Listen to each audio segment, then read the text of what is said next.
ನಮಸ್ತೆ. 23/12/2023 ಶನಿವಾರ ಶುಕ್ಲ ಪಕ್ಷ. ಇವತ್ತು ಏಕಾದಶಿ ತಿಥಿ ಇದೆ. ಬೆಳಗ್ಗೆ 7 ಗಂಟೆ 12 ನಿಮಿಷ 6 ಸೆಕೆಂಡ್ವರೆಗೂ. ತದನಂತರ ದ್ವಾದಶಿ ತಿಥಿ, ಅದು ರಾತ್ರಿ ಅಂತಂದರೆ ಬೆಳಗಿನ ಜಾವ 6:24ವರೆಗಿದೆ. ಹಾಗಾಗಿ ಇವತ್ತು ಏಕಾದಶಿ ದ್ವಾದಶಿ ಅನ್ನುವ 2 ತಿಥಿ ಇದೆ. ಇವತ್ತಿನ ನಕ್ಷತ್ರ ಭರಣಿ, ರಾತ್ರಿ 9 ಗಂಟೆ 18 ನಿಮಿಷ 39 ಸೆಕೆಂಡ್ವರೆಗಿದೆ. ಅದಾದ ನಂತರ ಬರುವಂಥದ್ದು ಕೃತಿಕಾ ನಕ್ಷತ್ರ. ಇವತ್ತು ಬೆಳಗ್ಗೆ ಅಂದರೆ ಸೂರ್ಯೋದಯದಿಂದ ಪ್ರಾರಂಭವಾಗಿ ರಾತ್ರಿ 9:19ವರೆಗೂ ಕಾರ್ಯಸಿದ್ಧಿ, ಸ್ವಲ್ಪ ಧನ ವ್ಯಯವಿದೆ. ವ್ಯಯ ಅಂದರೆ ಖರ್ಚಿನ ಕಂಟ್ರೋಲ್ ಮಾಡ್ಕೊಳ್ಳಿ ಯಾರೇ ಆದರೂ. ಆ ನಂತರ ಬರುವಂಥದ್ದು ಕೃತಿಕಾ ನಕ್ಷತ್ರ. ಕೃತಿಕಾ ನಕ್ಷತ್ರ ರಾತ್ರಿ 9:19ರಿಂದ ಪ್ರಾರಂಭವಾಗಿ ನಾಳೆಯವರೆಗಿರುತ್ತದೆ.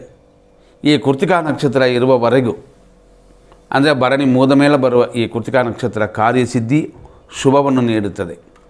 ಈ ರೀತಿಯಾದ ಇವತ್ತಿನ ದಿನದಲ್ಲಿ ಬೇರೆ ಬೇರೆ ವಿಷಯಗಳನ್ನ ನೋಡೋಣ. ಬೇರೆ ಬೇರೆ ವಿಷಯಗಳು ಅಂತಂದಾಗ ಇವತ್ತಿನ ಸೂರ್ಯೋದಯನ ಫಸ್ಟ್ ನೋಡೋಣ. 6:38ಕ್ಕೆ ಉದಯ, ಸಂಜೆ 6 ಗಂಟೆಗೆ ಸೂರ್ಯ ಅಸ್ತಮನ. ಈ ರೀತಿಯಾಗಿ ಇವತ್ತಿದೆ. ಇವತ್ತು ನಕ್ಷತ್ರ ಪಾದಗಳನ್ನ ನೋಡಿಕೊಳ್ಳೋಣ. ನಕ್ಷತ್ರ ಪಾದಗಳಲ್ಲಿ ಮೊದಲನೇ ನಕ್ಷತ್ರ ಭರಣಿ, ಬೆಳಗ್ಗೆಯಿಂದ ಅಂದರೆ 6:38ರಿಂದ 9:25ವರೆಗೂ 2ನೇ ಪಾದ.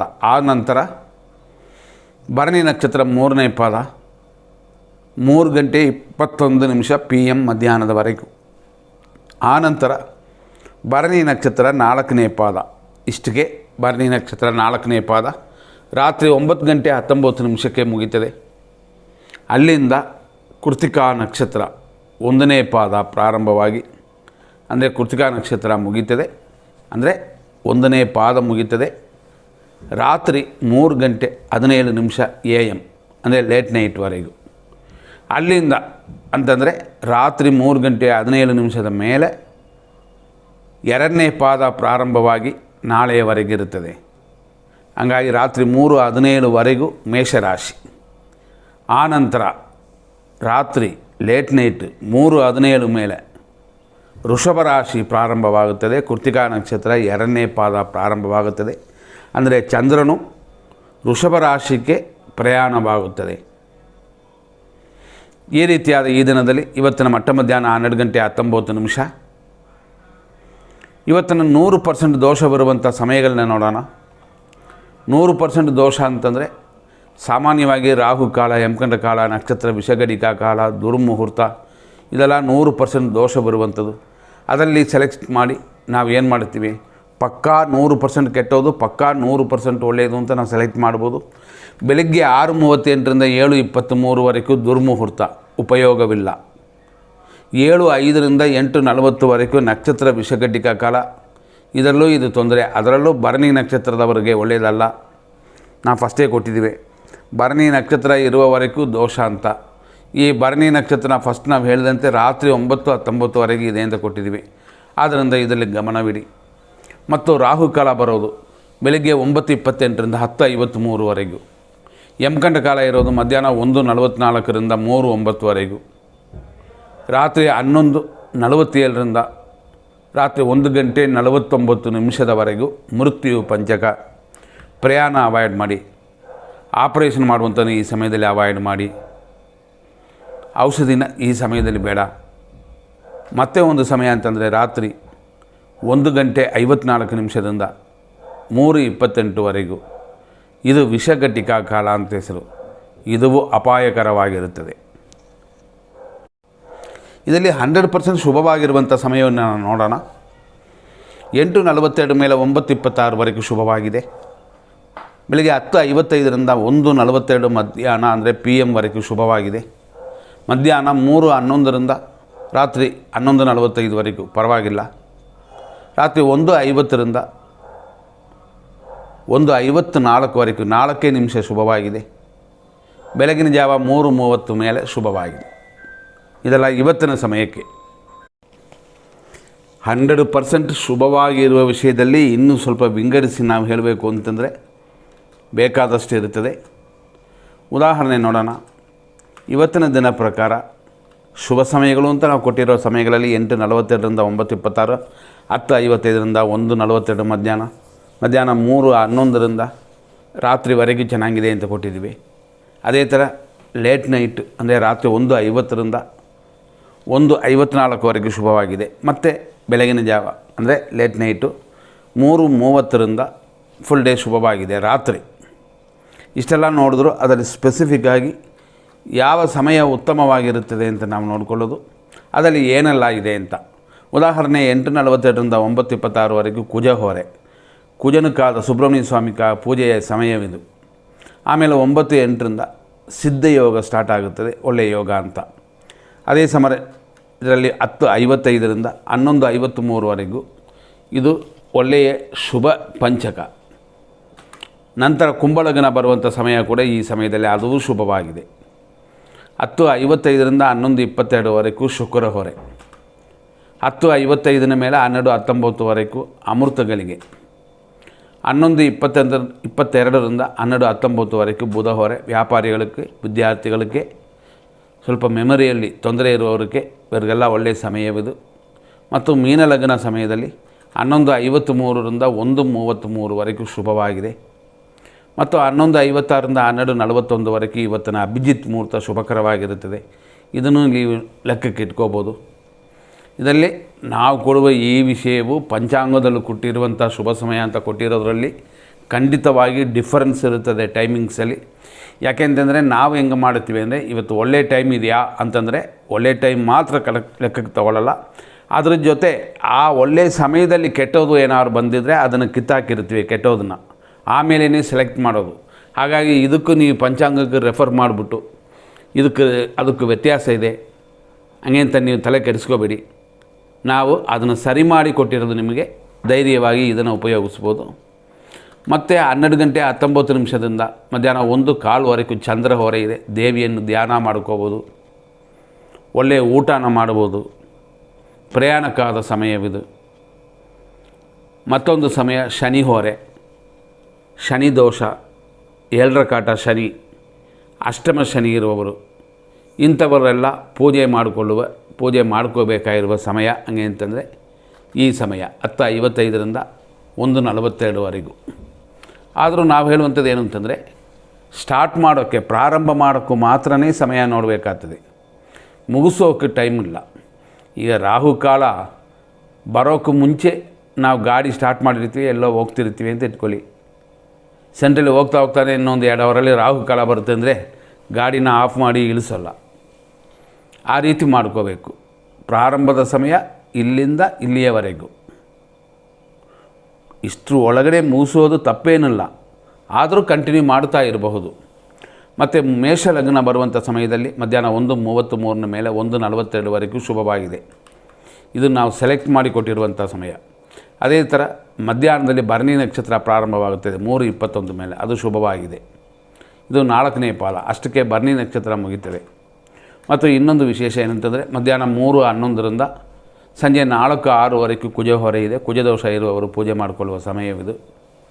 ಮತ್ತು ಧನಲಾಭವನ್ನು ಕೊಡುವ ಸಮಯ ಇನ್ನೊಂದು ಸಮಯ 3:11ರಿಂದ ಸಂಜೆ 4:30ವರೆಗೂ ಇದು ಶುಭಕರವಾಗಿರುತ್ತದೆ. ಇದನ್ನು ನೀವು ತಿಳಿದು ಕೆಲವು ಕಾರ್ಯಗಳನ್ನು ಮಾಡಬಹುದು. ನಂತರ ನೋಡುವಂಥದ್ದು ವೃಷಭ ಲಗ್ನದಲ್ಲಿ ಶುಭ ಸಮಯ ಅಂತಂದರೆ, ಒಂದು ಲಗ್ನ ಅನ್ನೋದು 2 ಗಂಟೆಗಳ ಕಾಲ ಇರುತ್ತದೆ. ಆದರೂ ಕೆಲವು ಟೈಮ್ ನಾವೇನು ಮಾಡ್ತೀವಿ, ಅದರಲ್ಲಿ ಒಳ್ಳೆಯ ಟೈಮ್ನು ಮಾತ್ರ ತೊಗೊಂಡು ಮಿಕ್ಕದನ್ನು ಬಿಟ್ಟಿರ್ತೀವಿ. ಅಂದರೆ ಮಿಕ್ಕದೆಲ್ಲ ಇನ್ನೂ ಸ್ವಲ್ಪ ಹೊತ್ತು ವೃಷಭ ಲಗ್ನವಿರುತ್ತದೆ ಅಥವಾ ಯಾವುದೋ ಒಂದು ಲಗ್ನವಿರುತ್ತದೆ. ಅದನ್ನು ಏನು ಮಾಡಬೇಕು ಅಂತಂದರೆ, ಪ್ರಾರಂಭ ಮಾಡುವ ಸಮಯ ಲಗ್ನದಲ್ಲಿ, ಈ ಲಗ್ನದಲ್ಲಿ ಇಷ್ಟು ಟೈಮ್ ಒಳಗಡೆ ಸ್ಟಾರ್ಟ್ ಮಾಡಿ ಆಮೇಲೆ ಅದು ಕಂಟಿನ್ಯೂ ಆದರೂ ಪ್ರಾಬ್ಲಮ್ ಇಲ್ಲ ಅಂತ. ಮತ್ತೊಂದು ಸುಖ ಸಮಯ ಅಂತಂದರೆ ಅದು ಸಂಜೆ 4:34 ಮೇಲೆ, ಸುಮಾರು ಸಂಜೆ 6 ಗಂಟೆಯವರೆಗೂ ಶುಭವಾಗಿದೆ. ಅದೇ ಥರ ಅಮೃತ ಗಳಿಗೆ ಅಂತ ಬರುತ್ತದೆ, ಇದು ಸಂಜೆ 4:34 ಮೇಲೆ 6:09 ಶುಭವಾಗಿ. ಈ ಶುಭ ಸಮಯಗಳಲ್ಲಿ ಒಳ್ಳೆಯ ಕಾರ್ಯಗಳನ್ನ ಮಾಡ್ಬೋದು. ಅದೇ ಥರ ಶುಕ್ರ ಹೊರೆ ಸಂಜೆ 5:03 6 ಗಂಟೆಯವರೆಗೂ ಶುಕ್ರ ಹೊರೆ. ಎಲ್ಲೋ ಮದುವೆಗೆ, ಪಾರ್ಟಿಗೆ, ಎಲ್ಲಿಗಾಗಿ ಹೋಗ್ತೀವಿ, ನಿಶ್ಚಿತಾರ್ಥಕ್ಕೆ ಹೋಗ್ತೀವಿ ಅಂತಂದರೆ ಈ ಸಮಯವನ್ನು ಉಪಯೋಗಿಸ್ಕೋಬೋದು. ಒಳ್ಳೆಯ ಬಟ್ಟೆ, ಹೊಸ ಬಟ್ಟೆಗಳು ಹಾಕ್ಕೋಬೋದು, ಒಳ್ಳೆಯ ಆಭರಣ, ಹೊಸ ಆಭರಣಗಳು ಹಾಕ್ಕೋಬೋದು. ಆದರೆ ದಾರಿಯಲ್ಲೇ ಹುಷಾರಾಗಿ ನೋಡ್ಕೊಳ್ಳಿ, ಅದು ಬೇರೆ ವಿಷಯ. ಪ್ರಾರಂಭಕ್ಕೂ ಮಾತ್ರ ನಾವು ಹೇಳಿರುವಂಥದ್ದು. ಮತ್ತು ಬರುವಂಥದ್ದು ಮಧ್ಯಾಹ್ನ ಮೇಲೆ ಅಂದರೆ ಸಂಜೆ 5:24 ಮೇಲೆ 7:35 ಇದು ಮಿಥುನ ಲಗ್ನ ಶುಭವಾಗಿರುತ್ತೆ. ಮತ್ತು ಗೋಧೂಳಿ ಮುಹೂರ್ತ ಬರುವಂಥದ್ದು ಸಂಜೆ 5:57 6:23ವರೆಗೂ ಶುಭವಾಗಿದೆ. ಇನ್ನೊಂದು ಬುಧ ಹೊರೆ ಕೂಡ 6ರಿಂದ ಸುಮಾರು 7:03ವರೆಗೂ ಶುಭವಾಗಿದೆ. ಸಾಯನ ಸಂಧ್ಯಾಕಾಲವು ಈ ಸಮಯದಲ್ಲೇ ಬರುತ್ತದೆ. ಲಾಭದ ಸಮಯವು ಕೂಡ ಈ ಸಮಯದಲ್ಲೇ ಇರುತ್ತದೆ. ಅಂದರೆ 6ರಿಂದ 7:34ವರೆಗೂ ಲಾಭ. ಚಂದ್ರ ಹೊರೆಯು ಈ ಸಮಯದಲ್ಲಿರುತ್ತದೆ. 7:03 8:06 ಈ ರೀತಿಯಾಗಿ ಇರುವ ಈ ಸಮಯಗಳನ್ನು ಒಳ್ಳೆಯ ಕಾರ್ಯಗಳಿಗೆ ಉಪಯೋಗಿಸ್ಕೊಳ್ಳಿ. ಮಿಕ್ಕಿದ ಬರುವ ದೋಷಗಳೆಲ್ಲ ದೂರ ಮಾಡ್ಬೋದು. ರಾತ್ರಿ 9:09 10:12ವರೆಗೂ ಗುರು ಹೊರೆ. ಈ ಸಮಯವೂ ಶುಭವೇ. ಕೆಲವರು ಪ್ರಯಾಣ ಮಾಡುತ್ತಾರೆ, ಒಳ್ಳೆಯ ಕಾರ್ಯಗಳನ್ನ ಮಾಡಿರ್ತಾರೆ, ಮಕ್ಕಳಿಗಾಗಿ ಪ್ರಯತ್ನ ಪಡುವವರು. ಆದರೂ ಮಕ್ಕಳು ಅನ್ನೋ ವಿಷಯಕ್ಕೆ ಇನ್ನೂ ಬೇಕಾದಷ್ಟು ಅಂಶಗಳಿರುತ್ತದೆ. ಯಾಕೆಂದರೆ ಇಲ್ಲಿಂದ 9 ತಿಂಗಳು ಕಳೆದ ನಂತರ 10ನೇ ತಿಂಗಳಲ್ಲಿ ಮಗು ಹುಟ್ಟುತ್ತೆ ಅಂತ ಲೆಕ್ಕಕ್ಕೆ ಇಟ್ಕೊಳ್ಳೋಣ. ಆ ಸಮಯದಲ್ಲಿ ಗ್ರಹಗತಿಗಳು ಹೆಂಗಿದೆ, ಬೇರೆ ಬೇರೆ ಯೋಗಗಳು ಹೆಂಗಿದೆ ಅಂತ ನೋಡಬೇಕಾಗ್ತದೆ. ಹಂಗಾಗಿ ಅದು ಬೇರೆ ವಿಷಯ. ಆದರೂ ಕೆಲವು ಎಮರ್ಜೆನ್ಸಿಗೆ ಇಂಥದ್ದೆಲ್ಲ ಬರುತ್ತದೆ. ಇದೆಲ್ಲ ಈ ಒಳ್ಳೆಯ ಸಮಯದಲ್ಲಿ ಇದರಲ್ಲಿ ಸುಖ ಕಾಲವೂ ಕೂಡಿ ಬರುತ್ತದೆ.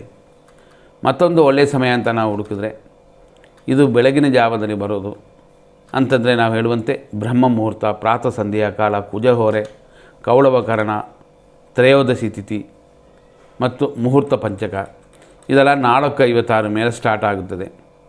ಇದು ಶುಭ ಸಮಯ. ಇಲ್ಲಿಯವರೆಗೆ ನಾವು ಇಷ್ಟು ವಿಷಯಗಳನ್ನ ನೋಡಿದ್ವಿ. ಯಾವ ನಕ್ಷತ್ರಕ್ಕೆ ಯಾವ ರೀತಿ ಇದೆ ಅಂತ ನೋಡುವಂಥದ್ದು ಒಂದು ವಿಷಯ. ಫಸ್ಟೇ ನಾವು ಹೇಳೋದಾಯಿತು, ಒಂದು ನಕ್ಷತ್ರ ಎಲ್ಲಿವರೆಗೆ ಇರುತ್ತದೆ ಅಲ್ಲಿಯವರೆಗೂ ಏನು ಯೋಗ ಇರುತ್ತದೆ ಇದನ್ನು ಗಮನಿಸಲೇಬೇಕು. ರಾತ್ರಿ 9:19ವರೆಗೆ ಇದೆ ಭರಣಿ. ಅಲ್ಲಿಯವರೆಗೆ ಏನಿದೆ ಕಾರ್ಯಸಿದ್ಧಿದೆ. ಆದರೆ ಸ್ವಲ್ಪ ಧನ ವ್ಯಯ ಅಂದರೆ ಖರ್ಚಿನ ನೀವು ಅವಾಯ್ಡ್ ಮಾಡಿಕೊಳ್ಳಿ. ಖರ್ಚಿನ ನೀವು ನೋಡಿಕೊಳ್ಳಿ, ಲಿಮಿಟಾಗಿ ಮಾಡಿ. ಈ ರೀತಿಯೆಲ್ಲ ನೋಡಿಕೊಳ್ಳುವಂಥದ್ದು ಬರುತ್ತದೆ. ಈ ರೀತಿಯಾದ ವಿಷಯಗಳಲ್ಲಿ ಭರಣಿ, ಕೃತಿಕಾ ನಕ್ಷತ್ರದಲ್ಲಿ ಪಾದಗಳು ಈ ರೀತಿಯೆಲ್ಲ ವಿಂಗಡಿಸಿ ನೋಡಬೇಕು. ಹೆಚ್ಚು ಕಮ್ಮಿ ಬೆಳಗಿನ ಜಾವ 3:17 ಮೇಷರಾಶಿ. ಆ ನಂತರ ರಾಶಿ ಬದಲಾಗಿ ವೃಷಭ ರಾಶಿಗೆ ಹೋಗುತ್ತದೆ. ಇದರಲ್ಲಿ ಹೆಚ್ಚಾಗಿ ಗಮನ ಕೊಡಿ. ಇವತ್ತು ನಾವು ಹೇಳಿದಂಗೆ ಭರಣಿ ನಕ್ಷತ್ರ ಇರುವವರೆಗೂ ಹೇಗಿದೆ ಅಂತೆಲ್ಲ ನೋಡೋದಾಯಿತು. ಖರ್ಚಿನ ಕಡಿಮೆ ಮಾಡಿ.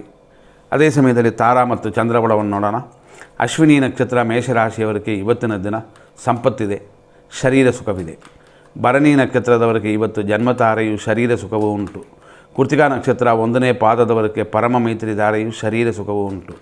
ಕೃತಿಕಾ ನಕ್ಷತ್ರ ವೃಷಭ ರಾಶಿಯವರಿಗೆ ಪರಮ ಮಿತ್ರಧಾರೆಯು ಧನ ವ್ಯಯವೂ ಇದೆ, ಗಮನಿಸಿಕೊಳ್ಳಿ. ನಂತರ ರೋಹಿಣಿ ನಕ್ಷತ್ರ ವೃಷಭ ರಾಶಿಯವರಿಗೆ ಮಿತ್ರಧಾರೆ, ಸ್ವಲ್ಪ ವ್ಯಯನ ಮಾತ್ರ ಕಡಿಮೆ ಮಾಡಿಕೊಳ್ಳಿ. ಮೃಗಶೀರ್ಷ ನಕ್ಷತ್ರ ವೃಷಭ ರಾಶಿ, ಟೆನ್ಷನ್ ಇದೆ, ಸಮಯ ಉತ್ತಮವಾಗಿಲ್ಲ ಈ ದಿನ ರಾತ್ರಿಯವರೆಗೂ. ಮೃಗಶೀರ್ಷ ನಕ್ಷತ್ರ ಮಿಥುನ ರಾಶಿ, ಸರಿಯಾಗಿಲ್ಲ, ಉಪಯೋಗವಾಗಿಲ್ಲ, ನೋಡ್ಕೊಂಡು ಮಾಡಿ. ಆರುದ್ರ ನಕ್ಷತ್ರ ಮಿಥುನ ರಾಶಿ, ಅನುಕೂಲ, ಇಷ್ಟಾರ್ಥ ಸಿದ್ಧಿಯಲ್ಲ ಇವತ್ತು ರಾತ್ರಿ 9:19 ಪುನರ್ವಸು ನಕ್ಷತ್ರ ಮಿಥುನ ರಾಶಿ, ನಿಮಗೆ ಪ್ರತ್ಯೇಕ್ತಾರೆ, ಆದ್ದರಿಂದ ಶುಭಕರವಾಗಿಲ್ಲ. ಪುನರ್ವಸು ನಕ್ಷತ್ರ ಕರ್ಕಾಟಕ ರಾಶಿ 4ನೇ ಪಾದ, ಪ್ರತ್ಯೇಕ್ತಾರೆ ಇದೆ, ಆದ್ದರಿಂದ ಶುಭಕರವಾಗಿಲ್ಲ. ಸುಮಾರು 40% ಮಾತ್ರನೇ ಚೆನ್ನಾಗಿರೋದು. ಪುಷ್ಯ ನಕ್ಷತ್ರ ಕರ್ಕಾಟಕ ರಾಶಿ, ಖಂಡಿತವಾಗಿ ಕ್ಷೇಮವು ಅಂದರೆ ಆರೋಗ್ಯವು, ಕೆಲಸ ಕಾರ್ಯಗಳ ಅಭಿವೃದ್ಧಿಯೂ ಉಂಟು, ಶುಭ ದಿನ. ಆಶ್ಲೇಷ ನಕ್ಷತ್ರ ಕರ್ಕಾಟಕ ರಾಶಿಯವರಿಗೆ ವಿಪತ್ತಿದೆ, ಕೆಲಸ ಕಾರ್ಯಗಳ ಅಭಿವೃದ್ಧಿ ಇದೆ. ಗಾಡಿಗಳಲ್ಲಿ ಹುಷಾರು, ಯಂತ್ರಗಳಲ್ಲಿ ಕೆಲಸ ಮಾಡುವವರು ಹುಷಾರಾಗಿರಿ.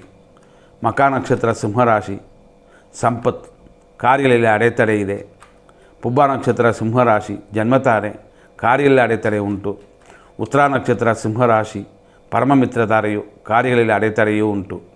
ನಂತರ ನೋಡುವಂಥದ್ದು ಉತ್ತರ ನಕ್ಷತ್ರ ಕನ್ಯಾ ರಾಶಿ, ನಿಮಗೆ ಈ ದಿನದಲ್ಲಿ ಪರಮ ಮಿತ್ರಧಾರೆ ಇದೆ. ಅದೇ ಸಮಯದಲ್ಲಿ ರೋಗವೃದ್ಧಿ ಇದೆ, ಆರೋಗ್ಯದಲ್ಲಿ ಕ್ಷೀಣಿಸಿರುವವರು ನೋಡಿಕೊಳ್ಳಿ. ಹಸ್ತ ನಕ್ಷತ್ರ ಕನ್ಯಾ ರಾಶಿ, ಮಿತ್ರಧಾರೆಯು, ರೋಗವೃದ್ಧಿಯೂ ಉಂಟು. ಚಿತ್ತಾ ನಕ್ಷತ್ರ ಕನ್ಯಾ ರಾಶಿ, ಟೆನ್ಷನ್ ಇದೆ, ರೋಗವೃದ್ಧಿ ಇದೆ, ದಿನ ಶುಭಕರವಾಗಿಲ್ಲ, ನಿಮಗೆ ಯೋಚನೆ ಮಾಡಿ ಮಾಡಬೇಕಾಗುತ್ತದೆ. ಚಿತ್ತಾ ನಕ್ಷತ್ರ ತುಲಾರಾಶಿ, ಟೆನ್ಷನ್ ಇದೆ, ಸುಖ ಅಭಿವೃದ್ಧಿಯೂ ಉಂಟು. ಇದೆಲ್ಲ ಗಮನದಲ್ಲಿ ಇಟ್ಕೊಂಡ್ರೆ ತೊಂದರೆ ಇಲ್ಲ. ಸ್ವಾತಿ ನಕ್ಷತ್ರ ತುಲಾರಾಶಿಯವರಿಗೆ ಇವತ್ತಿನ ದಿನ ಪ್ರಕಾರ ಅನುಕೂಲವಿದೆ, ಸುಖ ಅಭಿವೃದ್ಧಿ ಇದೆ, ಶುಭಕರವಾಗಿದೆ ಇವತ್ತು. ವಿಶಾಖ ನಕ್ಷತ್ರ ತುಲಾರಾಶಿಯವರಿಗೆ 1, 2, 3ನೇ ಪಾದಗಳಲ್ಲಿ ಹುಟ್ಟಿದವರಿಗೆ ಅಷ್ಟು ಅನುಕೂಲಕರವಾಗಿರಲಿಲ್ಲ. ಆರೋಗ್ಯ ಏನೋ ಚೇತರಿಸ್ಕೋಬೋದು. ನಂತರ ನೋಡುವಂಥದ್ದು ಇದೇ ವಿಶಾಖ ನಕ್ಷತ್ರ ವೃಶ್ಚಿಕ ರಾಶಿ, 4ನೇ ಪಾದ, ಪ್ರತ್ಯೇಕ್ತಾರೆ, ಅನುಕೂಲವಿಲ್ಲದ ದಿನ, ಆದರೂ ಶತ್ರು ಕಾಟವಿಲ್ಲ. ಅನುರಾಧ ನಕ್ಷತ್ರ ವೃಶ್ಚಿಕ ರಾಶಿ, ಕ್ಷೇಮ ಉಂಟು, ಅಂದರೆ ಆರೋಗ್ಯ ಉಂಟು, ಶತ್ರು ತೊಂದರೆಯೂ ಇಲ್ಲ. ನಂತರ ನೋಡುವಂಥದ್ದು ಜ್ಯೇಷ್ಠ ನಕ್ಷತ್ರ ವೃಶ್ಚಿಕ ರಾಶಿ, ಏಟು ಗಾಯಗಳು ಜಾರುವಂಥ ದಿನವದು, ಎಚ್ಚರವಾಗಿರಿ. ಮೂಲ ನಕ್ಷತ್ರ ಧನುಸು ರಾಶಿಯವರಿಗೆ ಸಂಪತ್ತಿದೆ, ಕಾರ್ಯಗಳಲ್ಲಿ ಅಲ್ಪ ಸ್ವಲ್ಪ ವಿಘ್ನಗಳು ಬರುತ್ತದೆ. ವಿನಾಯಕನ್ನು ಪೂಜೆ ಮಾಡಿಕೊಳ್ಳಿ, ಸ್ತೋತ್ರಗಳು ಹೇಳ್ಕೊಳ್ಳಿ. ಪೂರ್ವಾಷಾಢ ನಕ್ಷತ್ರ ಧನುಸು ರಾಶಿ, ಜನ್ಮತಾರೆ ಕಾರ್ಯ ವಿಘ್ನವೆಲ್ಲ ಉಂಟು, ಹೇಳ್ಕೊಳ್ಳುವಂಥ ಅಷ್ಟು ಶುಭವಾಗಿಲ್ಲ. ಉತ್ತರಾಷಾಢ ನಕ್ಷತ್ರ ಧನುಸು ರಾಶಿ, 1ನೇ ಪಾದ. ಪರಮ ಮಿತ್ರಧಾರೆ, ಗುರುಗಳ ಆಶೀರ್ವಾದ, ಹಿರಿಯರ ಆಶೀರ್ವಾದದಿಂದ ಎಲ್ಲ ದೋಷಗಳು ದೂರವಾಗುತ್ತದೆ, ಕಾರ್ಯಗಳಲ್ಲಿ ವಿಘ್ನವೂ ಇರುತ್ತದೆ. ಗಮನ. ಉತ್ತರಾಷಾಢ ನಕ್ಷತ್ರ ಮಕರ ರಾಶಿ, 2, 3 ಮತ್ತು 4ನೇ ಪಾದಗಳಲ್ಲಿ ಜನನವಾದವರಿಗೆ ಪರಮ ಮಿತ್ರಧಾರೆ ಇದೆ, ರೋಗ ಭಯವೂ ಉಂಟು. ಶ್ರವಣ ನಕ್ಷತ್ರ ಮಕರ ರಾಶಿ, ಮಿತ್ರಧಾರೆಯು ರೋಗ ಭಯವಿದೆ, ಮಿತ್ರರಿಂದ ಕೆಲವು ಕಾರ್ಯಗಳೆಲ್ಲ ಅನುಕೂಲವಾಗುತ್ತದೆ, ಕೈ ಬಿಟ್ಟು ಬಿಡಬೇಡಿ. ನಂತರ ನೋಡುವಂಥದ್ದು ಧನಿಷ್ಠ ನಕ್ಷತ್ರ ಮಕರ ರಾಶಿ, ಟೆನ್ಷನ್ ಇದೆ, ಸ್ವಲ್ಪ ರೋಗ ಭಯವೂ ಉಂಟು. ಧನಿಷ್ಠ ನಕ್ಷತ್ರ ಕುಂಭರಾಶಿ, ಟೆನ್ಷನ್ ಇದೆ, ಆದ್ದರಿಂದ ಎಚ್ಚರ, ಟೆನ್ಷನ್ನ ಬಿಟ್ಟುಬಿಡಿ. ಬಿ ಪಿ ಇರೋರು ಮಾತ್ರೆಯನ್ನು ಸರಿಯಾಗಿ ಹಾಕ್ಕೊಳ್ಳಿ. ಶತಭಿಷ ನಕ್ಷತ್ರ ಕುಂಭರಾಶಿ, ಅನುಕೂಲವಿದೆ, ದ್ರವ್ಯ ಲಾಭಗಳೂ ಇದೆ. ಪೂರ್ವ ಭಾದ್ರಪದ ನಕ್ಷತ್ರ ಕುಂಭರಾಶಿ, 1, 2, 3ನೇ ಪಾದಗಳು ಖಂಡಿತವಾಗಿ ಶುಭಕರವಾಗಿಲ್ಲ, ಆದ್ದರಿಂದ ಎಚ್ಚರ. ಎಂದಿನಂತೆ ಬರುವ ಲಾಭಕ್ಕೇನು ತೊಂದರೆಗಳಿಲ್ಲ. ಪೂರ್ವ ಭಾದ್ರಪದ ನಕ್ಷತ್ರ ಮೀನರಾಶಿ, 4ನೇ ಪಾದ, ಪ್ರತ್ಯೇಕ ತಾರೆ, ಧನ ಹಾನಿ ಶುಭಕರವಾಗಿದೆ ಅಂತ ನಾವು ತಿಳ್ಕೊಂಡ್ರೆ ತೊಂದರೆ ಆಗುತ್ತೆ, ಎಚ್ಚರ. ಯಾಕಂದರೆ ಇದು ಇವತ್ತು ಸ್ವಲ್ಪ ಚಂಚಲವನ್ನು ಕೊಡುತ್ತದೆ. ಚೆನ್ನಾಗಿದೆ ಅಂತ ನಾವಾಗಿ ಕಲ್ಪನೆ ಮಾಡಿಕೊಂಡ್ರೆ ತೊಂದರೆಯಲ್ಲಿ ಕೊಟ್ಬಿಡ್ತದೆ, ಎಚ್ಚರವಾಗಿರಿ. ಉತ್ತರ ಭಾದ್ರಪದ ನಕ್ಷತ್ರ ಮೀನರಾಶಿ, ಕ್ಷೇಮವು ಅದೇ ಸಮಯದಲ್ಲಿ ಹಣಕಾಸಿನ ವಿಷಯದಲ್ಲಿ ಹಾನಿಯನ್ನು ಉಂಟು ಮಾಡುತ್ತದೆ, ಎಚ್ಚರವಾಗಿ ಮೇಂಟೈನ್ ಮಾಡಿಕೊಳ್ಳಿ. ರೇವತಿ ನಕ್ಷತ್ರ ಮೀನರಾಶಿ, ವಿಪತ್ತು ಉಂಟು, ಧನಹಾನಿ ಉಂಟು, ಬೇಡದೇ ಇರುವ ಖರ್ಚುಗಳು ಬರುತ್ತದೆ. ಬೇರೆಯವರ ವಿಷಯಕ್ಕೂ ತಲೆ ಹಾಕಿದ್ರೆ ನೀವೇ ನಷ್ಟಗಳನ್ನು ಅನುಭವಿಸಬೇಕಾಗುತ್ತದೆ, ಎಚ್ಚರ. ಇಲ್ಲಿಯವರೆಗೆ ನಾವು ಇಷ್ಟು ವಿಷಯಗಳನ್ನ ನೋಡಿದ್ವಿ. ಮುಂದಿನ ಸಂಚಿಕೆಯಲ್ಲಿ ನೋಡೋಣ. ರಾತ್ರಿವರೆಗೂ ಪರವಾಗಿಲ್ಲ, ಆದರೂ ಖಂಡಿತವಾಗಿಯೂ ಖರ್ಚಿನ ವಿಷಯದಲ್ಲಿ ಯಾರೇ ಆದರೂ ಯಾವ ನಕ್ಷತ್ರದವರಾದರೂ ಗಮನ ಕೊಡಬೇಕಾಗ್ತದೆ, ಹೆಚ್ಚಿನ ಗಮನ. ಯಾಕೆಂತಂದರೆ ಇವತ್ತಿನ ದಿನ ಆ ರೀತಿಯಾಗಿದೆ. ಆ ನಂತರ ಅಂದರೆ ರಾತ್ರಿ 9, 19ನ ಮೇಲೆ ಶುಭವಾಗಿದೆ. ಅಷ್ಟೊತ್ತು ಏನು ಮಾಡ್ತೀವಿ, ಮಲಗಿರ್ತೀವಿ, ನೋಡ್ಕೊಂಡು ಮಾಡಿ. ಎಂದಿನಂತೆ ನಾವು ಹೇಳುವಂಥದ್ದು ಸಪ್ರೇಟಾಗಿ ಎಲ್ಲರಿಗೂ ಥ್ಯಾಂಕ್ಸ್ ಹೇಳೋಕ್ಕಾಗಿಲ್ಲ. ಸಬ್ಸ್ಕ್ರೈಬ್ ಮಾಡಿದವರು, ಶೇರ್ ಮಾಡಿದವರಕ್ಕೆಲ್ಲ ನಮ್ಮ ವಂದನೆಗಳು.